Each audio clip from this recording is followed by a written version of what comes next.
বরাবরই একটা ইসেলের নাটক। যখনই ইলেকশন আসে মানুষগুলোকে একটা মানে ইয়ে করার চক্রান্ত থাকে, সেই টাইমে লাইনগুলো কেটে দেয়।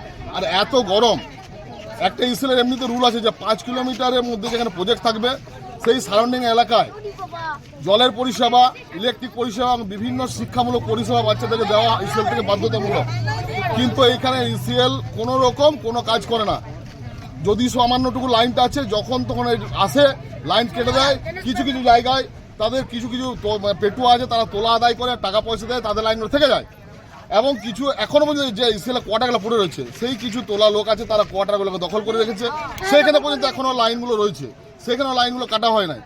এছাড়া এই রাস্তাটা যে ব্যবহার করছে, এই রাস্তাটা সম্পূর্ণ জেলা পরিষদের রাস্তা। বারবার বলার পরও কিন্তু এই রাস্তা তারা ডাম্পার ব্যবহার করছে, রোডটা ফুটি দিচ্ছে। বারবার পর ইসিএল কোনো রকম এই রাস্তাটা করে না। এই রাস্তার মধ্যে যে এত ডাস্ট উড়ে মানুষের এত রোগ এখানে হয়ে গেছে, ম্যাক্সিমাম এই ধুলোর ডাস্টের রোগ ভুগছে মানুষ। না কোনো রকম তিরপল ঢাকা দেওয়া, না কোনো তারা রাস্তার মধ্যে জল দেওয়া, কোনো রকম কিছু দেয় না। অথচ এই গরমকালে ছোট ছোট বাচ্চারা পড়াশোনা করছে কষ্ট করে, তারা এই পড়াশোনা বয়স্ক লোকরা রয়েছে, পেশেন্ট আছে বাড়িতে, রোগী পেশেন্টরা রয়েছে। আজকে যদি কিছু ইসিএল তার দায়িত্ব নেবে তো।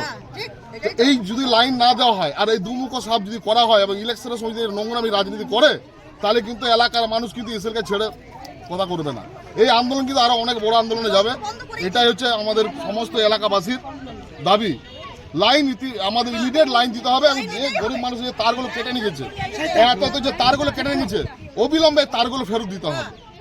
না হলে এরা কিন্তু প্রত্যেক স্টেট লাইন দিতে রাজি আছে, তাদেরকে একটা টাইম দেওয়া হোক, নির্দিষ্ট টাইম দেওয়া হোক, সেই টাইম সাপেক্ষে আমরা লাইন নেওয়া হবে।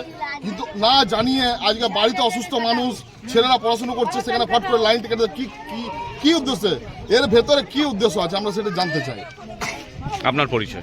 আমি খান্দা গ্রাম পঞ্চায়েত সদস্য গণেশ আব্দুল্লাহ। আমরা এখানে 30 বছর ধরে বসবাস করছি সব। এই মুহূর্তে আমাদেরকে কোনো দেয়নি, নোটিশ দেয়নি, কিছু না, যে লাইনটা কাটবে। তো লাইন কাটার জন্য তো কিছুদিন আমাদের সময় দেবে, 2 মাস হোক 1 মাস হোক, হঠাৎ করে লাইনটা কেটে দেবে। এখন আমরা কী করতে পারি? এই জন্য আমরা আন্দোলন করছি, যতক্ষণ লাইন গাড়ি আমরা চালাই। আপনার নাম? কনক মান। কারণ লাইন বেছে বেছে লাইন কাটা হয়েছে। কিছু কিছু লোকের লাইন আছে, কিছু কিছু আমরা চাইছি যদি লাইন কাটা হয় তাহলে বেকার লোকদের সবারই লাইন কাটুক, আর যদি লাইন না কাটা হয় প্রত্যেকটা লোককে লাইন দেওয়া হোক। আচ্ছা, চাকরিওয়ালা লোকের কথা বলছেন, তারা তো বাইরের লোককে ভাড়া দিচ্ছে, কোয়ার্টার ভাড়া দিয়ে সেই কোয়ার্টারের লোক টোটো চার্জ করে তার রাস্তায় চালাচ্ছে। এবার আমাদের দুটো ফ্যান চলছে, দুটো চলছে, আমরা এসি চালাই না, কুলার চালাই। এবার গরিব মানুষ, দিন আনা দিন খাওয়া মানুষ, যারা এসি কুলার চালাচ্ছে তাদের জন্য কি আমরা মরবো? বলুন, তাদের জন্য কি আমরা মরবো? বিগত 30 বছর তাদের জন্য কি আমরা মরবো? তারা চাকরি করছে, ঠিক আছে, মানছি তারা চাকরি করছে, তারা সবটা সুখ তারা ভোগ করবে, আমরা তাদের কিচ্ছু বঞ্চনা করবো না। কিন্তু আমরা বেকার মানুষ, আমাদেরও কিছুটা, যেমন কোলিয়ারের কাছে আমরা আছি, যেমন একটা বল জ্বালানো, দুটো ফ্যান চালানো আমাদের অধিকার কিন্তু আছে। এই কারেন্টটা কখন কাটলো? একটা সময় কে এসেছিল?